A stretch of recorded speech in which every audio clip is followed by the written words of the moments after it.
Jusqu'à 13h, Côte-Nord. Attitude. Côte-Nord. Côte-Nord. Attitude. À 12:05, c'est maintenant l'heure de notre émission d'actualité et d'affaires publiques à Pure FM.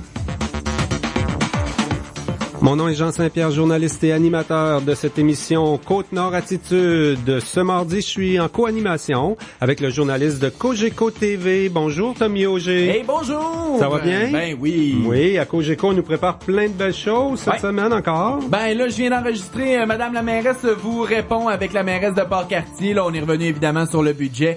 Également l'annonce là de demain là du côté de Port-Cartier, on officialise là la municipalité amie des aînés. Donc j'ai fait le tour de l'actualité avec elle, ça sera diffusé à partir dans les prochains jours. Puis sinon ben connecté, on revient sur la victoire des petits Dracards au tournoi hockey de Pee-Wee de Québec. Et nous, ce midi, Tommy, on va parler du centre-ville traditionnel de cette île. Il y a un programme qui s'appelle Rue Principale qui veut un peu développer. Là, quand on veut développer un secteur, c'est comme une démarche où on analyse d'abord les forces, les faiblesses, on se donne une vision et un plan d'action. On va en parler avec Guy Berthe, qui est conseiller responsable justement de l'urbanisme à la ville de cette île. Il est conseiller du district du Vieux-Quai.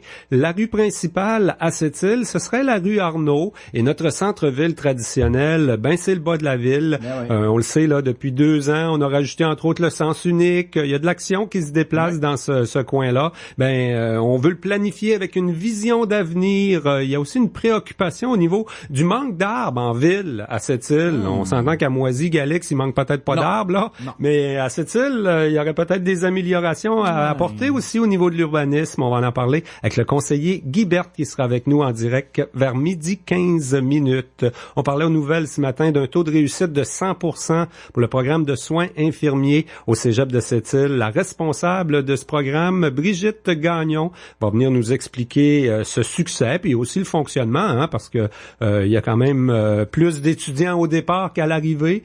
C'est un peu normal dans un programme technique comme ça. On va expliquer un peu comment ça fonctionne du côté de l'enseignement des soins infirmiers au cégep de cette île. Ça s'est amélioré, entre autres, avec la technologie au cours des dernières années. Donc, vers 12:25, 12:28, Brigitte Gagnon sera avec nous pour nous parler du département de soins infirmiers. On reste dans l'information associée au collège, mais beaucoup plus sportive. Exact. Après ça, on va parler du grand défi Pierre Lavoie. Il y a une gang qui se prépare. C'est ça, je sais pas si vous êtes comme moi. Il me semble, quand on parle du défi Pierre Lavoie, on pense beaucoup aux écoles primaires, secondaires, mais au cégep aussi, on s'implique dans le grand défi Pierre Lavoie. Et on a décidé pour amasser des fonds pour les coureurs, d'organiser une activité qui durera tout le mois de mars. Vous savez c'est quoi un Ironman? Donc c'est 3 disciplines de longue durée qu'une personne fait seule normalement. Donc 3,8 km de nage, 180,2 km de vélo et 42,195 km de course. Moi, je serais même pas capable de faire un ou l'autre. Ben là, on donne le défi de le faire seul ou en équipe à travers un mois. Donc, on peut séparer un peu nos séances d'activité. Et ça, ben c'est pour, comme on disait, ramasser des fonds pour le grand défi Pierre Lavoie. On en parlera plus en détail dans les alentours de 12:40 avec Joanie Roy. Eh ben, moi, je pensais qu'un Iron Man, c'était un personnage, un super-héros américain. Aussi. On y a fait beaucoup de films quand même. Ouais.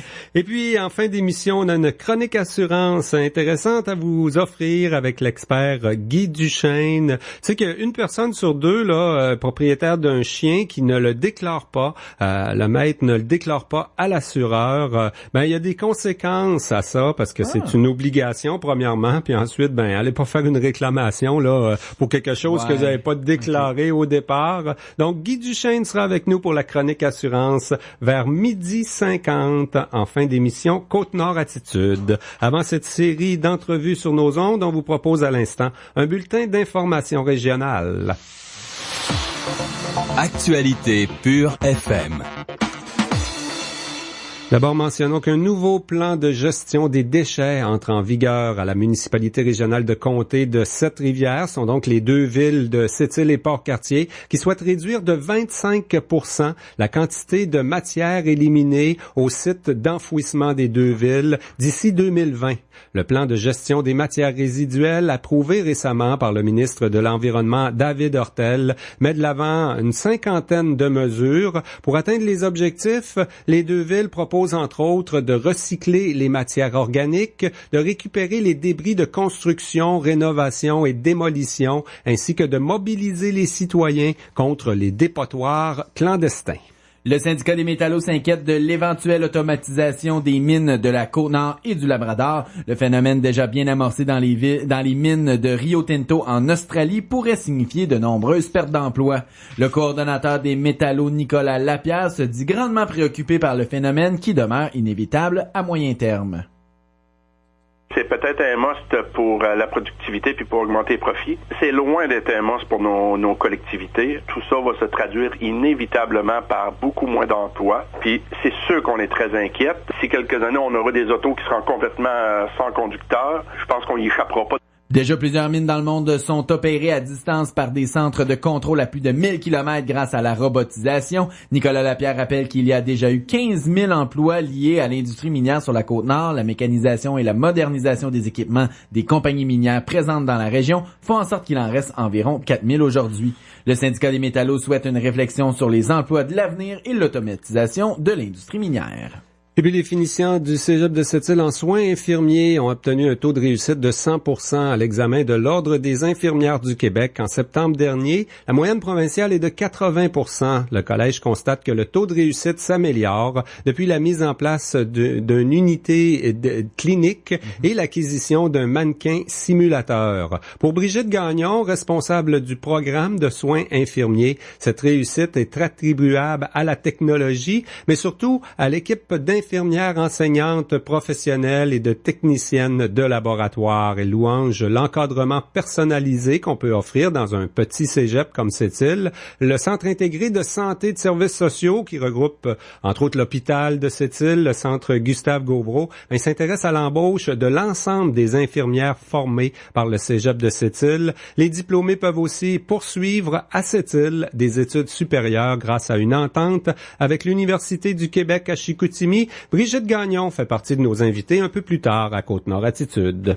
Le gouvernement du Québec accorde une subvention de 12,7 millions de dollars au consortium en recherche Ouranos pour poursuivre ses travaux afin de comprendre les impacts des changements climatiques, notamment sur l'érosion des berges de la Côte-Nord. Ouranos fait partie des leaders internationaux dans ce domaine de recherche.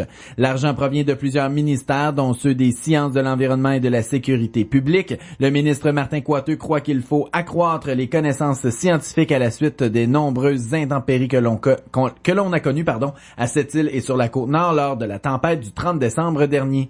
Il estime qu'Ouranos peut développer des outils qui permettront aux municipalités d'appréhender les risques de sinistres. Les scientifiques d'Ouranos ont déjà publié 3 études sur l'érosion des berges du Saint-Laurent en juin 2016. Ils ont aussi remis en 2009 une étude scientifique à la ville de Sept-Îles qui confirme des forts risques d'érosion dans un horizon 2050 pour plusieurs zones riveraines. Le ministre Pierre Arcan annonce des subventions totalisant plus d'1 million de dollars pour les 15 clubs de motoneige de la Côte-Nord. Le tiers des fonds serviront à l'entretien et à l'acquisition d'équipements comme des surfaceuses. Les 6 clubs de VTT de la Côte-Nord obtiennent aussi de l'aide financière du gouvernement du Québec. L'argent annoncé par communiqué hier par le ministre responsable de notre région provient du ministère des Transports. L'appui du gouvernement du Québec au développement de la pratique du véhicule hors route constitue un levier économique en maintenant des aménagements de qualité pour les amateurs de plein air, selon notre ministre Pierre Arcan. Voilà, ça complète ces informations régionales. Attitude. On aime ça vous gâter. Voilà pourquoi l'événement Café gratuit McCafé est de retour. Du 27 février au 5 mars, c'est notre tournée. Passez nous voir toute la semaine pour savourer un café infusé McCafé petit format gratuit, préparé juste comme vous l'aimez. Une autre bonne raison de commencer la journée avec nous. On vous attend du 27 février au 5 mars pour savourer votre café de torréfaction supérieure préféré gratuit. Pour une durée limitée dans les restaurants McDonald's participants. Format moyen ou grand format moyennant un supplément. Détail en restaurant. Vous prévoyez un séjour à Québec? Offrez-vous l'expérience Concorde. Situé en plein cœur du centre-ville, l'Hôtel Le Concorde propose un parfait mélange d'élégance et de confort. Nos chambres multiples sauront répondre à vos besoins avec Internet haute vitesse, accès à la piscine et spa intérieur ainsi qu'à la salle d'entraînement. Régalez-vous en toute beauté avec le restaurant Ciel, notre bistrot-bar tournant avec vue imprenable sur la vieille capitale. Nombreuses activités familiales et culturelles à proximité, tarifs corporatifs avantageux et plusieurs forfaits attrayants. HôtelLeConcordeQuébec.com. Chaque trousseau de clés perdues a une histoire.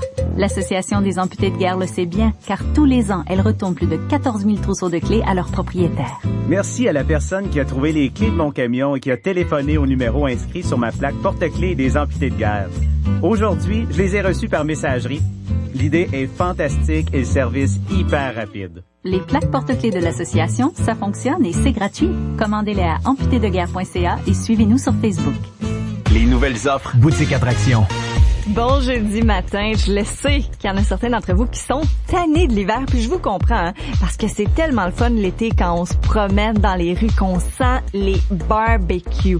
La saison du barbecue, on a hâte et ça s'en vient assez rapidement. Alors je veux que vous soyez prêts à recevoir, prêts à vous délecter avec un bon steak. C'est pourquoi je vous envoie à Boutique SMB, ce bon d'achat de 50$, on vous le laisse à 25$ seulement sur boutiqueattraction.com. Ça vaut sincèrement la peine parce que sur ce site-là, tout est à un minimum de 50% de rabais. Et ça, c'est comme ça en tout temps. On aura également sur le coup de 10h aujourd'hui d'autres bons d'achat pour des nuitées à l'hôtel Le Concorde. Si vous prévoyez une petite escapade à Québec, ça va être le temps de vous en dénicher un aujourd'hui même. Je vous souhaite un bon magasinage et des offres exceptionnelles sans exception sur boutiqueattraction.com. Kim Williams qui vous retrouve jeudi prochain. Jusqu'à 13h. Côte-Nord. Côte-Nord. Attitude. Pure FM 94.1. Eh bien, le débat est bien commencé. On parle d'urbanisme. Il y a toujours plusieurs options. Puis je pense que c'est important quand dans le domaine de l'urbanisme, là, entre autres, pour revitaliser notre centre-ville traditionnel autour de la rue Arnaud à Sept-Îles, de se donner une vision, puis un plan d'action, puis d'y aller par étapes. Et c'est ce qu'on fait depuis, c'est quand même amorcé, là. On en parle depuis un certain nombre d'années. Il y a eu le sens unique. Ça a été la grosse nouveauté, peut-être de 2016, là, dans le centre-ville traditionnel. Ouais, encore certaines personnes ont de la misère avec ça, le sens unique. Hein? On en voit des fois vouloir tourner ou s'enligner, là, puis je pense que l'habitude va se prendre... J'espère bientôt. Je sais pas comment ça prend de temps à assimiler dans son cerveau, mais il y a des gens qui passent par là plus souvent que d'autres aussi, là, qui vont l'assimiler plus rapidement. Guy Berthe est avec nous. Il est responsable de l'urbanisme comme conseiller à la ville de Sept-Îles. Il est élu du district du Vieux-Quai. Ben ça veut dire que la rue Arnaud, c'est ton secteur, ça. Guy, bonjour. Bonjour, ça va bien? Oui.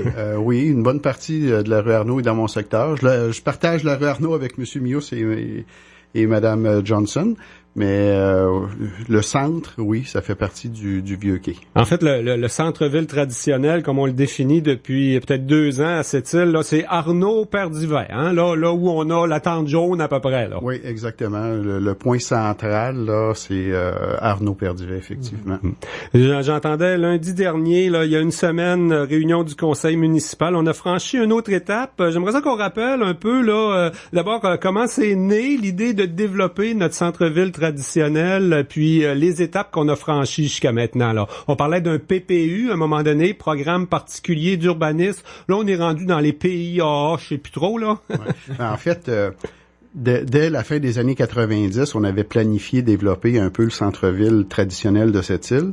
Il y a des choses qui n'avaient pas fonctionné à cette époque-là. Hein. On parlait d'une société économique là pour le développement et tout le monde n'était pas en mesure d'embarquer dans ce projet-là. Par contre, on l'a ramené au niveau du conseil. À l'époque, je siégeais au niveau de l'urbanisme, puis on a réfléchi en se disant, pour relancer ce projet-là, il faut y aller avec un programme particulier d'urbanisme, le PPU. Et dans ce PPU-là, ce qu'on a fait, on a mandaté une firme pour analyser qu'est-ce qu'on devrait venir intégrer dans ce secteur-là. On a déterminé un périmètre. Et le périmètre, comme on le dit tantôt, il y a une concentration très très forte au niveau du commerce, un peu de résidence, mais le commerce peut se développer beaucoup autour de la rue entre Père-d'Hiver et Napoléon. Arnaud et Brochu. Mais le bas de la ville est plus grand que ça. On a un plus grand périmètre qui part de la rue Smith jusqu'à la rue Monseigneur-Blanche. Donc, dans le PPU, on a analysé tout ce secteur-là, puis on s'est dit qu'est-ce qu'on aurait à faire pour développer le secteur. Et le développer, c'est au niveau architectural, hein. C'est les façades de bâtiments. Ouais, normer un peu tout ça pour pas que tout soit fait un peu n'importe comment. C'est ça. Mais aussi, il y a de la culture à venir intégrer. Il y a du sport, il y a du loisir, il y a du commerce. Il y a énormément de choses à venir implanter dans un PPU. Pas juste pendant les 5 jours de festival, finalement. C'est ça. Et une des démarches qui était planifiée, c'était de faire un sens unique. Sens unique pour rendre le secteur un petit peu plus transport actif. Puis on l'a vu l'été dernier. On l'a vu durant Vieux Camp en fête. On l'a vu à d'autres moments. On a vu les gens, j'ai senti, moi, que les gens étaient plus calmes, étaient plus détendus, parce que on faisait beaucoup d'activités physiques, c'est-à-dire qu'on marchait, on arrêtait, on regardait, il y avait des trottoirs en bois, c'est des essais qu'on a fait, puis pour beaucoup d'endroits, c'était une réussite. Donc, on sentait déjà une atmosphère de détente, puis dans cette atmosphère-là, ça nous montre que ça devient un petit peu plus culturel, un petit peu plus touristique. Et là, tranquillement, on implante des chanteurs qui peuvent venir à la terrasse. C'est toutes des choses où on est en train d'animer ça. Mm-hmm. Mais dans le temps, il y a beaucoup d'autres choses à faire. En même temps, c'est pas juste la ville, hein. On le voit un peu, l'action se déplace vers là. Il y a des nouveaux restaurants, des bars sur Arnaud Brochu. Faut les mettre à contribution. C'est comme si le message a été lancé par la ville, mais le milieu d'affaires semble embarquer plus qu'il y a quelques années là où il y avait des réticences, on s'en souvient. Ouais, on sent un développement, une concentration de certaines activités, puis c'est correct. Il y a de la place pour plusieurs types de commerces. Entre autres, Développement économique Sept-Îles a fait une tournée, a fait une investigation. Quel genre de mixité de commerce on pourrait vivre dans ce bas de ville-là? Hein? Il y a de la restauration, mais il y a d'autres choses. Épicerie fine. L'hôtellerie. L'hôtellerie. Il y a plusieurs choses où on peut continuer à développer. Hein? Ça peut, quand on va dans l'épicerie fine, ça peut aller jusqu'à un petit boulanger ou certains services. Il y a une poissonnerie qui est là. Donc, ramener peut-être certains autres types de commerce. Et ce que la ville doit faire dans ça, c'est d'encourager ça. C'est ça la responsabilité d'une ville dans un secteur, c'est d'encourager les gens. Faciliter aussi, parce que des fois, encourager, de dire aux gens, on vous encourage à animer, à en faire plus, mais c'est aussi facilité par des programmes, des aides financières, des accélérer certaines démarches. Ça aussi, là, vous devez faciliter. Ah, absolument. Dans la planification à venir, on n'est pas encore rendu là, mais entre autres, on pourrait faire un programme où on viendra encourager les commerces ou les propriétaires de bâtiments dans le secteur de rafraîchir leur façade de bâtiments. Bon, il pourra avoir une aide financière. Des fois, on peut complémenter ce programme-là avec la Société d'habitation du Québec. Okay. Oui, ça, on est à l'écoute de ça. Même, on a lancé quand même plusieurs idées. On s'est assis à plusieurs reprises, un groupe de travail. Ça, c'est des gens du bas de la ville, des commerçants, c'est des citoyens, c'est des groupes au niveau du tourisme, développement économique Sept-Îles. On réfléchit à créer le PPU, d'amener des arguments pour le développer, mais à travers tout ça, on a quand même beaucoup d'idées pour continuer à avancer. Et ça, c'est quand on parle de vision à long terme, mais tranquillement, ça va venir, on va l'implanter. Ouais. Je t'entendais parler d'un programme qui s'appelle Rue principale à la dernière séance du Conseil de ville de Sept-Îles. Là, je suis allé voir sur le site Internet. Finalement, c'est comme une démarche vers une revitalisation où on regarde nos forces, nos faiblesses, qu'est-ce qu'on a, qu'est-ce qui manque. On se donne une vision et un plan d'action. C'est pas mal commencé, même si on n'a pas embarqué dans le programme Rue principale. On a un comité qui réfléchit. Alors, la job se fait, comme on dit. La job se fait. Hier, il y avait justement une personne de Rue principale qui était ici à Sept-Îles. C'est Développement économique Sept-Îles qui a invité les gens de Rue principale, la Fondation Rue principale, à venir nous rencontrer. Hier matin, on a fait une rencontre avec quelques conseillers. Et bien entendu, c'est le constat qu'on fait. On a déjà beaucoup de choses de fait. Il y a 2 ans, avec M. Tétrault là, de la ville, qui est l'urbaniste à la ville, avec Denis, Denis a travaillé, on l'a fait en bonne partie, on a réfléchi à ces choses-là, mais c'est Denis qui a tout pondu, un tableau de mise en œuvre du PPU. Le tableau de mise en œuvre, l'échéancier de certains domaines, là, ça pouvait prendre jusqu'à 10 ans. Ouais. Hein? C'est à long terme. Il faut se donner le temps. C'est à long terme. Et mais ce qui est encourageant, c'est que tout le monde est enthousiasmé par ça. C'est ça qui est intéressant. On en parle avec plein de gens à cette île. Puis les gens sont, oui, c'est le fun. On sent une dynamique. Puis c'est ça. Ça, c'est une autre chose qui est importante, c'est de sentir une dynamique, sentir que la ville est là, sentir que c'est un échange entre différents groupes, puis qu'on s'appuie mutuellement à réaliser quelque chose. Ouais. Et quand on se dit se donner une vision, toi, ta vision, est-ce qu'on va dans le bon sens, finalement? Il manque encore quelques éléments. Tu as parlé d'une boulangerie tantôt. C'est vrai que ce serait sympathique, une boulangerie dans le bas de la ville. On s'en va dans le bon sens, là. Il reste à la mettre sur papier, la vision de comment on voit ce centre-ville-là dans 10 ans. Ben, sur papier, on l'a un peu, mais moi, je crois beaucoup aux jeunes. Hein? Vous voyez beaucoup de commerces dans le bas de la ville actuellement, c'est des jeunes. Moi, je crois beaucoup aux jeunes. Il devient intergénérationnel, en fait, le centre-ville traditionnel. Parce que c'est là que se tiennent nos aînés aussi. Hein? Il faut se rappeler que Saint-Joseph, c'est la plus vieille paroisse de cette île. On a encore un attachement pour les gens plus âgés, là. On a l'édifice là, des bâtisseurs qui regroupe plusieurs personnes, plusieurs aînés, là, plusieurs centaines qui vivent en plein là. Sur la rue Arnaud, qui s'agrandit. Puis on voit les gens sortent, les gens ont besoin d'un parc, ils ont besoin de s'asseoir, ils ont besoin de se mettre face au soleil, ils vont au petit café à côté, ils donnent une vie active. Ça serait intéressant d'amener des jeunes familles dans le secteur. Hein, en ayant des jeunes familles, bien là, on pourrait avoir un petit peu plus une boulangerie. On serait beaucoup plus proche. Hein. Il faut penser à... on parle d'éco-quartiers dans certaines villes où tu as des gens qui sont en mesure de faire vivre d'autres commerces, d'autres types de commerces, quand on parle de petites épiceries, tout ça. Donc, tu as les gens qui sont sur place, qui l'utilisent, mais ça attire en même temps des gens de l'extérieur. Puis on a un gros potentiel de travailleurs, hein, tous les gens de l'hôpital, les gens de l'hôtel de ville, les gens du CLSC, les gens des banques, les gens des ministères. Il y a beaucoup même ceux qui travaillent sur le boulevard L'Or, c'est pas si loin que ça. Non, c'est pas si loin, mais à pied, l'été, hein, de sortir sur l'heure du dîner ou à vélo, et là on se déplace, on va utiliser un restaurateur, un autre, une petite boulangerie, c'est des choses qui existent. Autre sujet intéressant, Guibert, que tu as abordé à la dernière séance du conseil municipal, les arbres à cette île. Tu avais comme un message à passer, quoi? Il manque d'arbres en ville. On parle sûrement pas de Galix et Moisy, là, de Clark City, Moisy, Galix, mais en ville, à cette île, on a peut-être pas assez d'arbres, hein? Non, à mon avis, non. Moi, je pourrais vous avouer que j'ai une faiblesse pour les arbres, puis vous pouvez venir voir tout ce qu'on fait autour du collège de cette île, le pavillon universitaire et tout ça. Depuis quelques années, on fait beaucoup d'implantation de nouveaux arbres.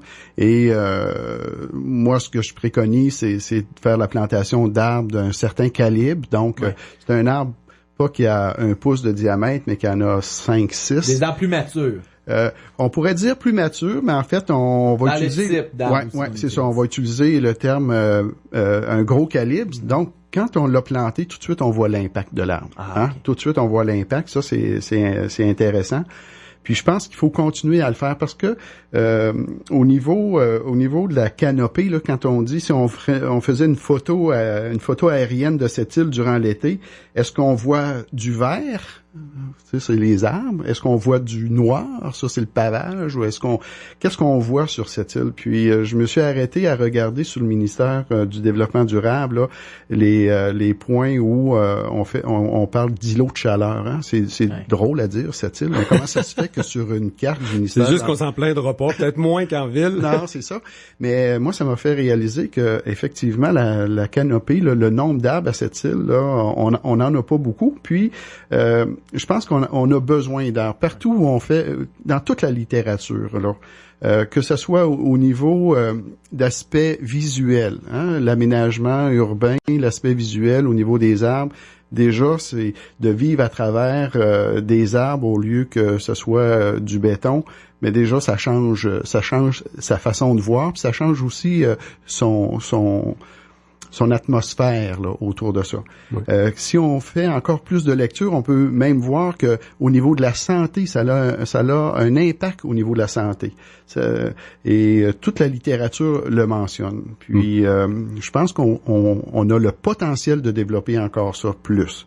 Puis ça, c'est une discussion que j'avais avec les gens d'Alouette avant les fêtes, entre autres avec Madame Guimont. Et la semaine dernière... Avec le 25e, justement, ils ont annoncé qu'il y aurait un don d'arbres à la ville de Sept-Îles. On va les utiliser sans doute à bon escient. Là. Effectivement, Alouette a annoncé qu'il donnerait 25 arbres pour souligner le 25e anniversaire au niveau de la plantation d'arbres. Je suis persuadé que ça sera des arbres de calibre assez gros pour qu'on puisse les voir... mais ça, c'est plaisant de voir que des entreprises de la région croient à ça, croient à la santé de la communauté là. Puis quand je parle de santé là, c'est à tous les niveaux là, que ce soit mental ou physique.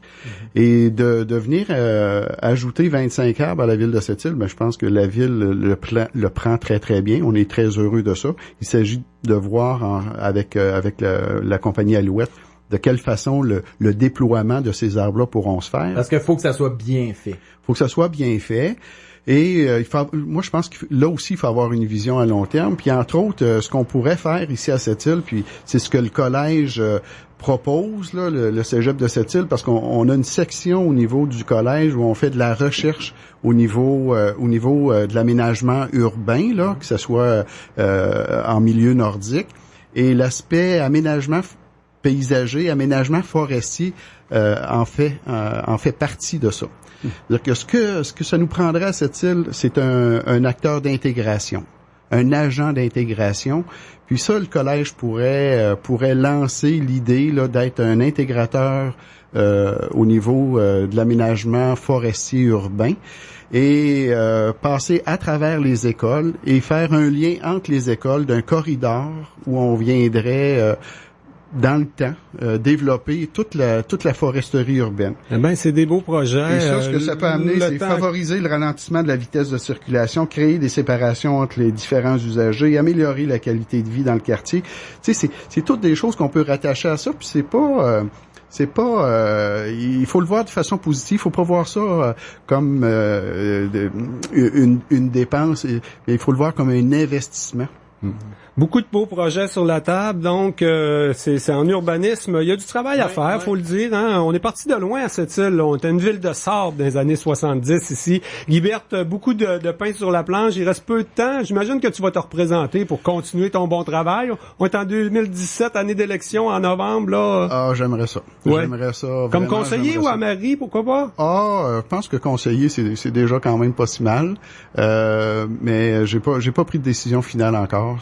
C'est certain. On est plus dans le oui que dans le non. On est plus dans le oui que dans le non, effectivement, parce que il y a encore des belles choses à faire. Puis c'est intéressant de pouvoir participer à l'épanouissement de cette île, mais on peut le faire aussi quand on n'est pas conseiller. Hein? On peut le faire à bien d'autres niveaux. Puis je pourrais peut-être terminer en disant, oui, on parle d'arbres, on parle de tout ça, mais on a une espèce de Central Park, là, peut-être qu'on pourrait développer un de ces jours là, entre les rues Smith, Montagnier, Como et Saint-Laurent. Là. C'est permis de rêver. Pourquoi pas? Un gros merci pour ton passage à Côte-Nord Attitude, Guibert. Bonjour à tout le monde. Jusqu'à 13h. Côte-Nord. Côte-Nord. Attitude.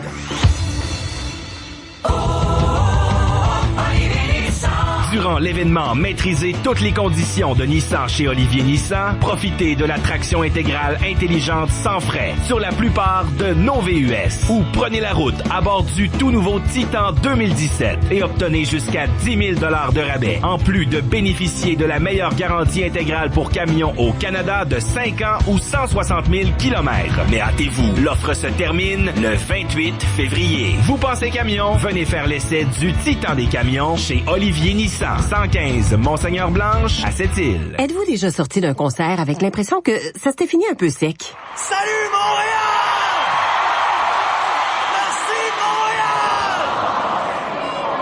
Merci Il y a des choses qui sont tout simplement pas faites pour être interrompues. C'est pourquoi Ford prolonge ses rabais de fin d'année. Obtenez 3 500 $ en rabais sur les Focus 2016 neuves, en plus de 1 000 $ en boni de fin d'année. Quand vous obtenez des rabais de fin d'année exceptionnels jusqu'au 28 février, c'est facile d'embarquer avec Ford. Visitez trouvezvotreford.ca pour les détails. Côte-Nord. Attitude. Pure FM 94. On va parler du programme de soins infirmiers au cégep de Sept-Îles. Les nouvelles sont bonnes, hein? On a un taux de réussite de 100% pour les finissants, les finissantes du cégep en soins infirmiers lors des examens de l'Ordre des infirmières du Québec. En plus, le taux de placement semble très bon pour les diplômés en soins infirmiers chez nous au cégep de Sept-Îles. Brigitte Gagnon est responsable du programme. Bonjour Brigitte. Bonjour Jean. On annonçait justement hier là quelques statistiques, un taux de réussite de 100%. C'est une amélioration. La moyenne provinciale est de 80%. Ça veut dire que nos jeunes sont performants. Là, c'est quand même des examens de l'Ordre des infirmières et infirmiers du Québec qu'il faut passer là après avoir suivi ces 3 années chez vous. Tout à fait, Jean. Alors, on doit répondre aux exigences de la profession pour travailler comme infirmière avec des pratiques qu'on appelle sécuritaires et exemplaires. Et c'est un peu ce qui fait le succès de notre programme ici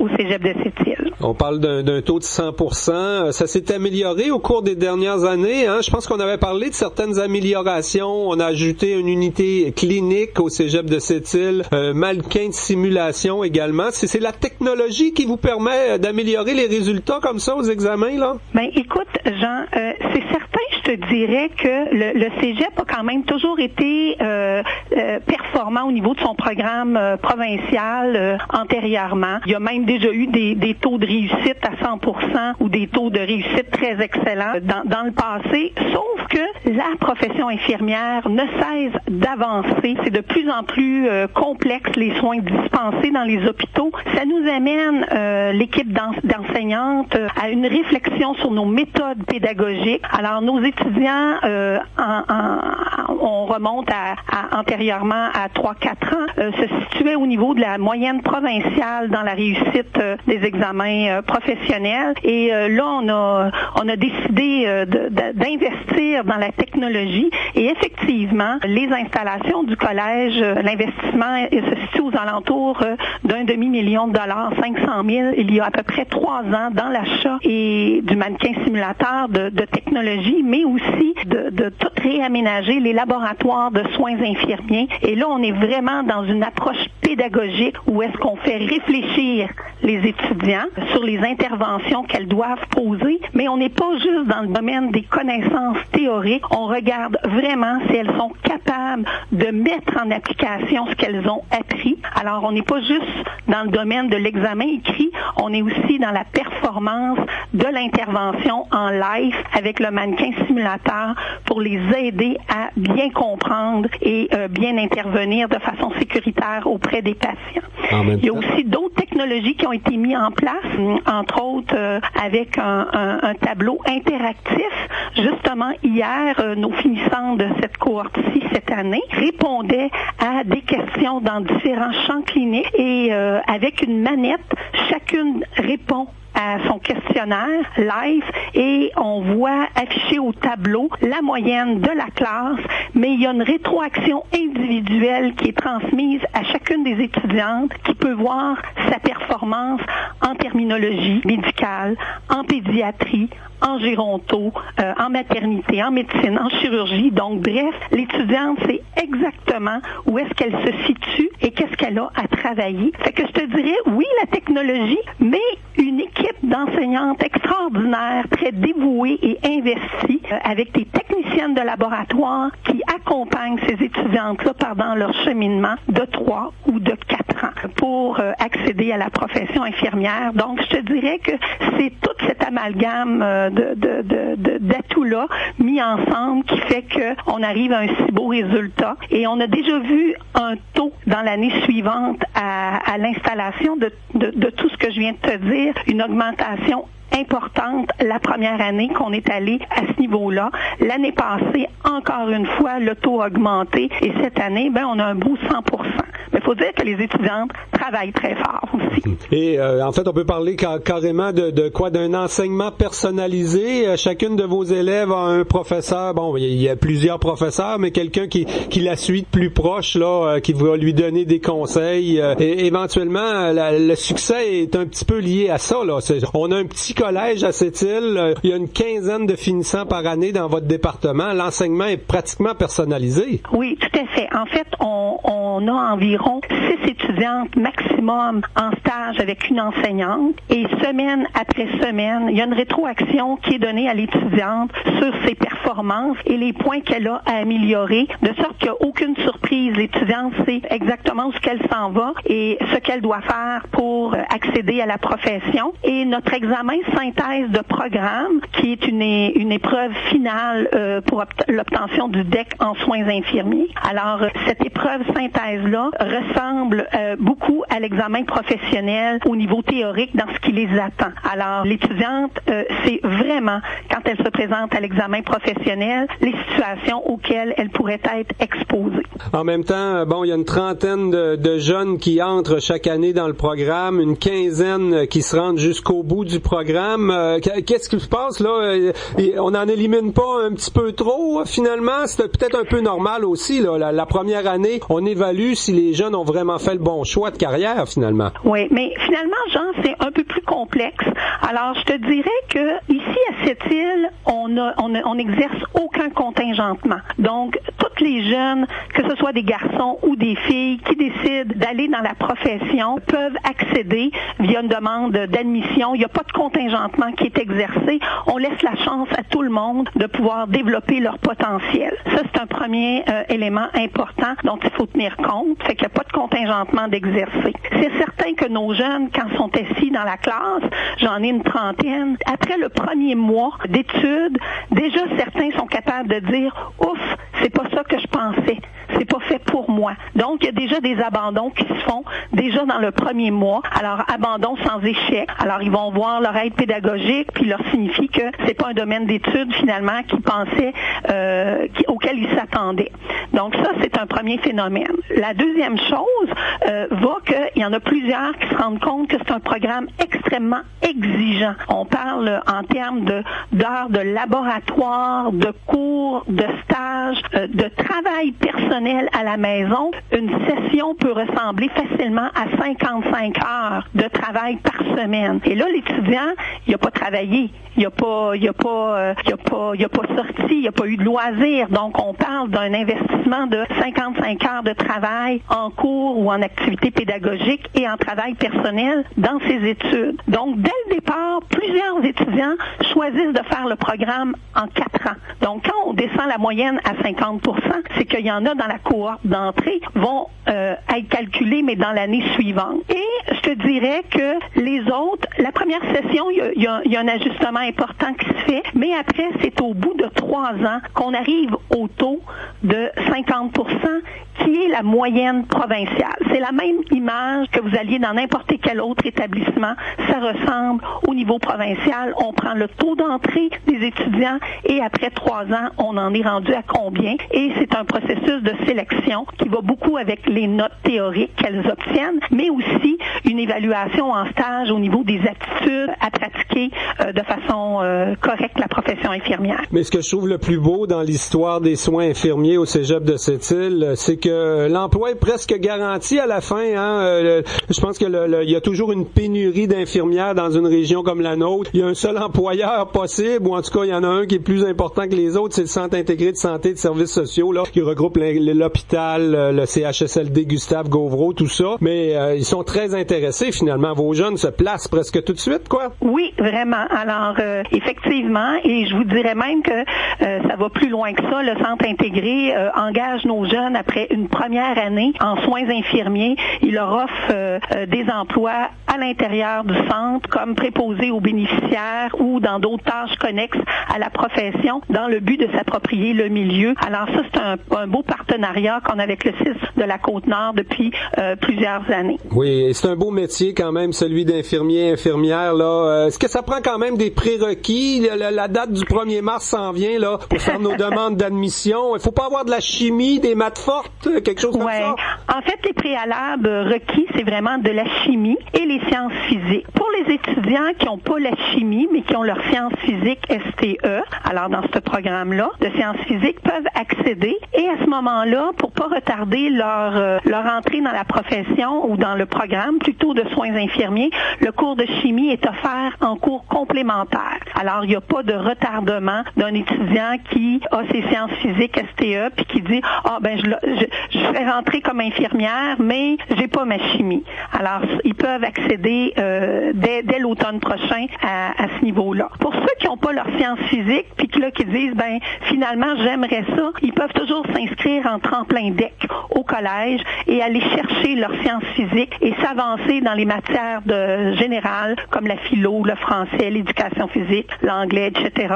Et à ce moment-là, ils s'en viennent nous trouver l'année suivante en soins infirmiers, mais au moins ils peuvent déjà accéder aux études collégiales. Brigitte Gagnon, dis-moi donc en terminant, là, est-ce que c'est comme notre club de patinage artistique à Sept-Îles qu'on a presque juste des filles en soins infirmiers au cégep, là? Non, écoute, on a des garçons. Ah oui, il y a quelques garçons. Ah oui, on a toujours des garçons qui s'inscrivent. C'est pas eux autres qui décrochent le plus vite en première année, j'espère. Non, pas nécessairement. Alors, moi, je te dirais, Jean, là, que le pourcentage de garçons dans la profession est aux alentours de 10%. Alors, quand j'ai une trentaine... C'est pas beaucoup. 10%, c'est ça. C'est encore un métier de fille, finalement. Oui, oui, majoritairement à profession féminine, oui. Et je te dirais que cette année, écoute, on a 3 garçons dans la cohorte de première année et en termes de finissants, en mai dernier, on avait un jeune homme qui était dans la cohorte. Donc, si les garçons qui s'inscrivent rapidement à la première session savent si c'est ce qu'ils veulent faire ou pas. Alors, c'est pour ça que des fois, on en a 4, on en a 5, mais il y en a toujours quelques-uns qu'on perd puis qui s'en vont dans un autre domaine. Mais ceux qui demeurent dans le circuit, si on veut, ils ont le privilège d'être choyés par une cohorte de filles. Eh bien, Brigitte Gagnon, je rappelle que tu es responsable du programme de soins infirmiers au Collège de Sept-Îles. Un gros merci pour cette entrevue à la radio. Merci, Jean, et je vais me permettre, pendant que je suis sur les ondes, de féliciter toutes les étudiantes qui ont travaillé très, très fort puis qui nous ont permis d'atteindre ce si beau résultat. Alors, je leur envoie une fleur de toutes leurs enseignantes et des infirmières, de techniciennes de laboratoire qui les ont accompagnées tout le long de leur cheminement. Ben oui, on peut rappeler que c'est un 100% de réussite, là, le taux de réussite, et c'est quand même des examens de l'Ordre des infirmières et infirmiers du Québec en septembre dernier. Ça doit être des examens assez pointus, ça. On s'assure qu'on donne le diplôme à des gens compétents chez nous. Tout à fait. Merci beaucoup. Merci. Au revoir. Côte-Nord. Attitude. C'est le moment de réserver vos vacances de rêve avec le méga solde Sunwing de vacances luxueuses. Jusqu'à 40% d'économie sur les meilleurs hôtels tout compris pour des vacances de luxe en famille ou adulte. L'espace est limité, alors réservez d'ici le 24 février et envolez-vous avec le numéro 1 au Canada dans le Sud. Contactez votre agent de voyage ou Aïe aïe, Sophie, t'as des paparazzis qui te suivent. Ben oui, toi. Madame, vous êtes radieuse. Quel est votre secret? Ouais, je suis ta meilleure amie. Oh, tu me croiras jamais. Dis-le donc. Je me suis offert des soins du visage, un lifting sans chirurgie, j'ai peaufiné ma silhouette, je me suis réinscrite au gym et je me suis fait faire une coiffure de star. Seigneur, ça a dû te coûter un bras? Ben non, regarde, j'ai encore mes 2 bras grâce à la boutique Attraction. T'as plein d'offres à 50% du prix partout à travers le Québec. Toutes les femmes en rêvent et moi, j'en fais une réalité. Boutique Attraction.com. 100% de plaisir pour 50% du prix. Jusqu'à 13h. Côte-Nord. Côte-Nord. Attitude. Pure FM. 94. Tommy, il y a une belle gang du cégep, des athlètes, beaucoup de filles, semble-t-il. Oui. Là, on a 3 dames avec nous en studio pour nous parler de la participation au défi Pierre Lavoie, le grand défi Pierre Lavoie. C'est au printemps, ça, au mois de juin. Exactement, puis c'est une belle initiative. On aura l'occasion d'en parler vraiment dans le détail. On reçoit en studio Joanie Roy, Mélanie Rouxel, et là, vous allez me présenter votre 3e comparse qui est avec vous parce que j'ai oublié son nom. On a amené avec nous aujourd'hui Evelyne Poirier. Bon, Evelyne qui est étudiante là au cégep. Sa mère l'a fait le défi Pierre Lavoie l'an dernier, hein? Sur les traces de maman? Ouais, ben dans le fond, elle l'a fait en vélo. Ouais. En vélo. À Ben oui, vous autres, ça va être à la course, c'est très différent. Et moi, je pensais que le défi Pierre Lavoie, ça s'adressait juste aux jeunes du secondaire et du primaire, mais là, depuis cette année, c'est pas le cas, c'est bien ça?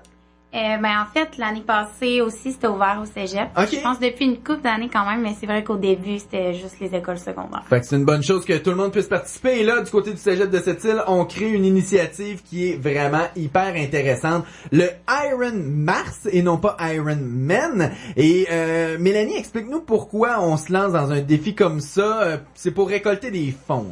Vous comprendrez que se rendre au défi Pierre Lavoie, c'est déjà louer un autobus. Ouais. Faut nourrir ces jeunes-là qui vont être plusieurs heures dans le bus. Donc, il faut de l'argent. On n'a pas le choix.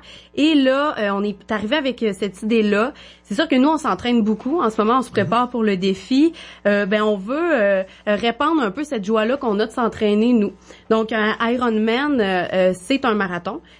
Qui se déroule en une fois, là, si vous voulez, nage, vélo, course. Mais nous, on vous propose de le faire sur le mois de mars au complet. Et on peut le faire seul ou en équipe. Donc, c'est vraiment ouvert à tous. Seul ou en équipe.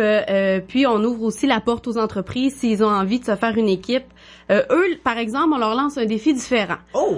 On leur demande de faire le plus d'Ironman possible dans le mois de mars. Ah, donc une entreprise qui a 50, 60, 100 employés pourrait dire, nous, on inscrit par tranche de 3. Par tranche de 3 maximum. Excellent. Puis, dans ce cas-là, on va vraiment mettre les entreprises en compétition l'une contre l'autre, puis on va pouvoir suivre leur évolution au cégep. Là, c'est l'esprit de compétitivité qu'on vient... On les pique, là, c'est ouais. ça, OK. Hey, ça se passe en mars, on a des vélos stationnaires au cégep, parce que là, il y a de la neige pas mal, faire du vélo. Oui, effectivement, à moins que vous soyez très bien équipés. En fait, ce qu'on va faire, c'est que on a un calendrier spécial pour le mois de mars, où on va avoir plein de périodes d'entraînement dans les gymnases du cégep. Ce sera ouvert, donc, à tous ceux qui se sont inscrits, vélo, course, puis on peut substituer aussi. Oui, en fait, ce qu'on propose, c'est que le vélo peut être substitué par le ski de fond et la course par la marche ou la raquette. Donc vraiment là, peu importe nos intérêts, puis même on se dit hey, aujourd'hui il fait tellement beau, je veux pas aller faire du tapis roulant ou je veux pas aller faire du vélo stationnaire. On a des options qui s'offrent à nous pour aller là-dedans. Donc, on le rappelle, là, le Ironman, c'est quand même là, des distances qui sont assez importantes, donc faut être prêt. Ouais. 3,8 km de nage, 180,2 km de vélo et 42,195 km de course. 10$ pour les étudiants du cégep, 20$ pour les gens du grand public. Et le défi entreprise, c'est à peine 100$ là, pour les défis entreprise. Ça, c'est vraiment intéressant. On parle d'équipe de 20. Les inscriptions là se prennent là présentement. En ce moment, vous pouvez en fait, on a créé un événement Facebook, vous pouvez m'écrire par là, vous pouvez m'appeler, vous pouvez m'envoyer un courriel, je prends tout ça, je vous attends, je suis prête, j'ai mon crayon. Mais là, vous avez pas de piscine là au cégep. Ben non, toi. Message. Ben oui, mais en s'inscrivant, on va vous donner quelques coupons pour vous rendre à la piscine municipale. La ville n'est si belle, Tommy, voyons. Oui, on va en profiter. Je sais bien, là. Joanie, explique-nous d'où est-ce que ça vient, ça, le Iron Mars, l'initiative. Vous avez créé ça? Vous avez trouvé ça quelque part? J'aimerais ça te dire que c'est mon idée, mais c'est pas vrai. Ça vient d'amis belges, Jean-Guy Péché, pour être plus précise, qui a eu cette idée-là avec d'autres amis. Ça fait quelques années qu'ils font ça. Ils sont une dizaine de gars. Je vous dis qu'en Belgique, c'est peut-être un peu plus facile à faire, mais j'ai envie de leur lancer le défi puis de leur montrer que sur la Côte-Nord aussi, on peut en faire des Iron Mars. C'est une belle initiative qui peut se faire des petits. Donc, c'est une habitude parce que là, on le fait pendant le mois de mars. On voudrait réitérer à chaque année que ça en vienne vraiment un happening. Ben, moi, c'est ce que je souhaiterais. Donc, le mois de mars, on sait que c'est le mois de la santé physique, de la saine alimentation. C'est le mois aussi où les gens souvent font des défis pour arrêter de fumer. Ouais. Ça serait vraiment quelque chose d'intéressant là, de se dire qu'à chaque mois de mars, à Sept-Îles, au cégep, les gens se mettent en action puis font un Iron Mars comme ça. C'est mon rêve. Donc, c'est pour ramasser des fonds là, pour les coureurs du grand défi Pierre Lavoie, la gang du cégep de Sept-Îles. C'est pour une bonne cause. Pour plus d'informations, même des gens là, qui peuvent vous aider avec des calendriers de planification sur comment planifier votre Iron Mars. ben vous pouvez communiquer avec les gens du Cégep, dont Mélanie Roussel au 962-48-98-48, poste 309. Allez sur Facebook également, la page officielle du Cégep de Sept-Îles. Vous avez tous les détails là, pour cet événement. Félicitations à vous trois. Bon défi. Bon entraînement. Je pense que ça va. Juste en parler, je suis déjà essoufflé. Ben voilà. Attitude. Sept-Îles Honda, fier partenaire de notre communauté depuis plus de 35 ans, connaît une croissance significative. Le concessionnaire des réputés modèles Civic, Accord, CR-V et plusieurs autres vous offre l'opportunité de joindre son équipe de vente. Nous sommes à l'écoute et respectueux des besoins de notre clientèle. Proposer les excellents produits Honda vous intéresse? Contactez Michel Bellavance ou Yves Boilly chez Sept-Îles Honda au 968-2021. Sept-Îles Honda, vivre et conduire en toute liberté. La chronique d'assurance vous est présentée par Accès Conseil Mainguy Gagnon-Rochette, votre cabinet de services financiers et courtier en assurance de dommages par excellence à Sept-Îles, au 493C Avenue Brochu, 88-962-6916. Pour notre chronique assurance aujourd'hui, le sujet nous a été proposé par un auditeur qui aimerait qu'on parle des assurances versus nos animaux domestiques, les chiens en particulier. Notre spécialiste Guy Duchesne d'Accès Conseil est avec nous. Bonjour Guy. Allô Jean. Guy, c'est un bon sujet, hein? Je voyais un article dans le journal La Presse récemment. Près d'un animal sur deux n'est pas déclaré à l'assureur de son maître. Pourtant, il peut y avoir des conséquences importantes, hein? Ah, effectivement, c'est un très bon sujet. J'étais bien content qu'un auditeur nous ait donné une suggestion de sujet. Puis s'il y en a d'autres qui veulent également le faire, ça me ferait plaisir de répondre directement là, aux questions de nos auditeurs. Oui, tout à fait. Il suffit de nous contacter à la radio pour ça. Pas toujours, sont couverts. Je vais séparer notre chronique en deux étapes. Premièrement, parlons de l'animal comme tel et ensuite de la responsabilité civile, donc les blessures ou les dommages, les poursuites qu'on peut recevoir à cause de notre chien. L'animal comme tel est couvert de base dans notre contrat d'assurance, dans la majorité des contrats d'assurance, mais il y a des limitations sur le risque qui sont couverts, comme par exemple l'incendie est couvert si malheureusement l'animal décède là, au cours de l'incendie du bâtiment, mais le vol est normalement exclu, le choc de véhicule est exclu. Donc il y a différents risques qui peuvent être admissibles, mais il y a des exclusions et limitations sur la valeur de l'animal. Et ce qu'on constate qui est très difficile à établir comme valeur de l'animal, justement, c'est l'animal, c'est un membre de la famille, ça a une valeur sentimentale qui n'est malheureusement pas payable par l'assurance. Oui, c'est toujours difficile à évaluer, hein? C'est très difficile à évaluer. C'est plus un choc émotif là, lorsqu'il arrive un événement avec notre chien. Maintenant, ce qui est plus compliqué dans ce temps-ci, c'est la responsabilité civile. On voit beaucoup dans les journaux présentement de publicité, pas de publicité, pardon, mais de mauvaise presse sur certains types d'animaux. Les Rottweilers, les Pitbulls, les Doberman, ou tout ce qui est de race croisée avec ces animaux. Il y a eu des morsures puis des attaques très graves qui ont eu lieu à une madame qui en est même décédée l'hiver dernier ou le printemps dernier dans la région de Montréal. Les assureurs, de plus en plus, la majorité, vont refuser d'assurer ces animaux. Donc, si vous possédez une de ces races ou une race croisée, c'est très important d'aviser son assureur. Peut-être que si vous êtes déjà assuré depuis plusieurs années avec le même assureur, qui va accepter de conserver votre contrat d'assurance, mais il y a des assureurs qui le refusent catégoriquement. Donc, pour éviter un problème advenant une morsure de votre chien et que vous vous faites poursuivre, c'est mieux d'avoir un assureur qui est au courant et qui accepte le risque, qui accepte de vous couvrir pour éviter d'avoir à payer personnellement les dommages causés, les blessures causées à un enfant, par exemple. Ça peut coûter très, très cher si un enfant est défiguré ou une cicatrice sur la joue jusqu'à la fin de ses jours. Ben, vous pouvez imaginer que la poursuite peut être de plusieurs milliers de dollars. Oui, il y a d'ailleurs des exemples, là, un berger allemand qui a en fait une poursuite de 7000 $, un berger allemand qui, par inattention, là, s'en est pris, en voulant jouer, s'en est pris à un enfant de 5 ans. C'est pas toujours parce que c'est un chien agressif non plus, hein? Non, c'est souvent ce qu'on entend, c'est la première fois que ça arrive, mais malheureusement, ça pardonne pas. La fois que ça arrive, ça défigure des gens, ça blesse des gens pour la vie.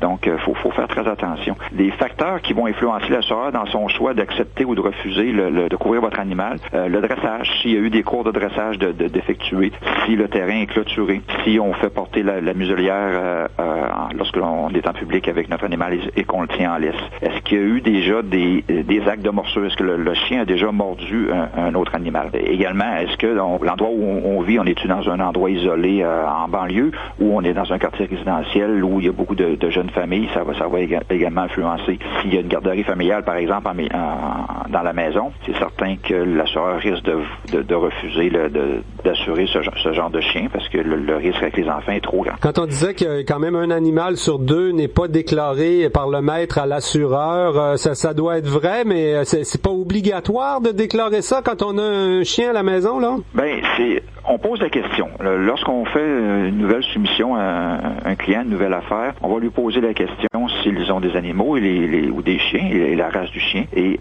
les gens doivent nous le dire. C'est quand même assez nouveau, depuis quelques années qu'on pose ces questions-là, mais ceux qui ont des chiens, ça fait 10 ans, ils ne se faisaient pas poser la question il y a 10 ans, et des fois, lors du renouvellement, s'il n'y a pas une bonne mise à jour qui est faite au renouvellement, les gens, pas par mauvaise foi, mais pensent pas toujours de le dire. Donc, c'est très important d'aviser son assureur lorsqu'on a un chien à la maison. Il y en a que la majorité des chiens, ça ne cause aucune surprime, ça ne fait pas de différence, mais certaines races, comme on vient de nommer, qui vont amener une surprime ou carrément un refus de l'assureur. Mais je dis toujours, on est mieux de savoir tout de suite que l'assureur le refuse que de l'apprendre au moment d'une réclamation. Ça va coûter beaucoup moins cher. Et est-ce que c'est le cas aussi? Est-ce qu'il faut rapporter aussi nos autres animaux domestiques? Je sais pas moi, mes chats, par exemple, c'est rare qu'on entend parler de poursuite parce que la personne avait des chats, mais est-ce qu'on devrait quand même l'inscrire dans nos assurances? Les chats, on n'a pas de besoin de le mentionner. Par contre, il y a de plus en plus maintenant, on a d'autres genres d'animaux. Certaines personnes ont des reptiles, oui.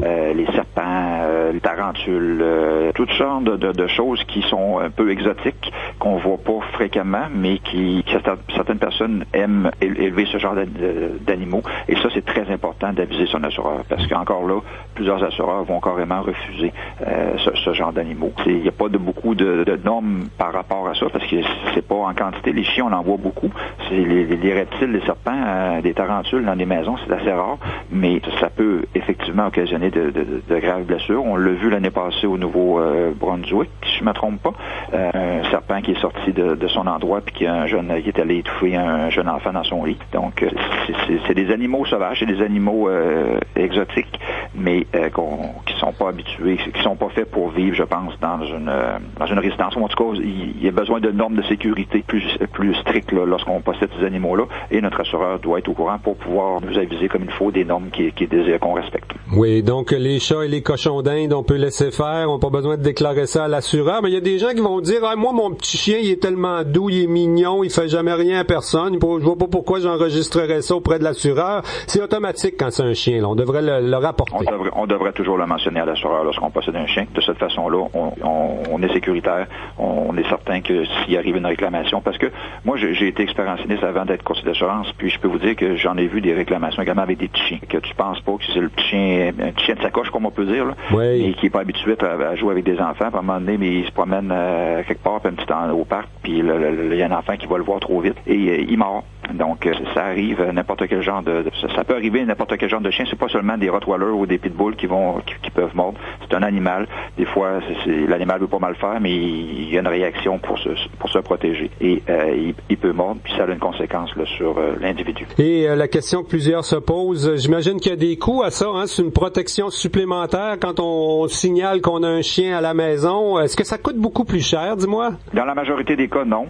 Lorsqu'on parle, par contre, des races, le Rottweiler et le Bull de Doberman, ça peut effectivement amener une augmentation de prime du côté responsabilité civile ou carrément le refus de votre assureur. Donc, à ce moment-là, il faut trouver un autre assureur et là, ça peut occasionner des frais additionnels. Mm-hmm. Et il faut le faire qu'on soit propriétaire du lieu où on habite ou locataire aussi, hein? C'est dans notre assurance habitation, mais ça nous donne une protection, assurance responsabilité civile. C'est ça, exactement. Donc, c'est la partie responsabilité civile de tout contrat, que ce soit locataire, propriétaire, condo, tout contrat habitation inclut une partie de responsabilité civile.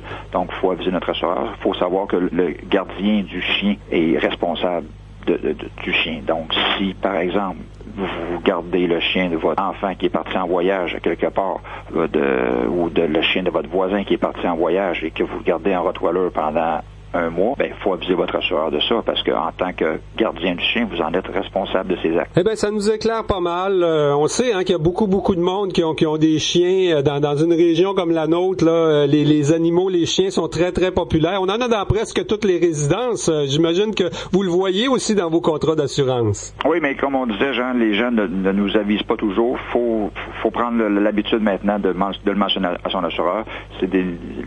L'assurance évolue tout le temps, puis avec les nouvelles, les problèmes qu'il y a eu dans les dernières années avec certains chiens, faut de plus en plus prendre l'habitude de le mentionner à son assureur. Et on peut pas le faire quand on a une réclamation à faire, là. Par contre, on peut le faire même si on n'est pas au renouvellement de sa police d'assurance. On peut vous contacter aujourd'hui, par exemple, chez Accès Conseil à Sept-Îles. C'est le meilleur moment de le faire, c'est immédiatement, dès qu'on en a connaissance. Si on croit qu'on n'a pas de chance, rappelez-nous, appelez votre courtier pour être certain que la note sera bien indiquée au dossier. On nous appelle au 962-6916. Un gros merci, Guy. Ça nous éclaire concernant nos animaux domestiques, particulièrement les chiens. On a des responsabilités, puis il faut qu'ils soient couverts par nos assurances. Merci beaucoup pour notre chronique d'aujourd'hui. Merci, Jean. La chronique d'assurance vous a été présentée par Accès Conseil Guy Gagnon Rochette Assurance. Vous avez des interrogations? Faites-nous-les parvenir à info@commercialpurefm.com. Il nous fera plaisir d'y répondre dans cette chronique. Pour tous vos besoins, Accès Conseil Guy Gagnon Rochette Assurance. 493C Avenue Brochu. 88 962 6916. Et c'est ce qui complète notre émission Côte-Nord Attitude de ce mardi 21 février 2017. Demain, on devrait parler, en fait, il y a un point de presse là dans quelques instants. La députée Lorraine Richard, le maire Régent Porlier est à Québec, de même que le préfet de la Minganie, Luc Noël, et le président de la CSN Côte-Nord. On parle d'Optilab. On remet les échantillons, les éprouvettes là qui ont été signées par plusieurs personnes contre le projet Optilab. Salut, Tommy!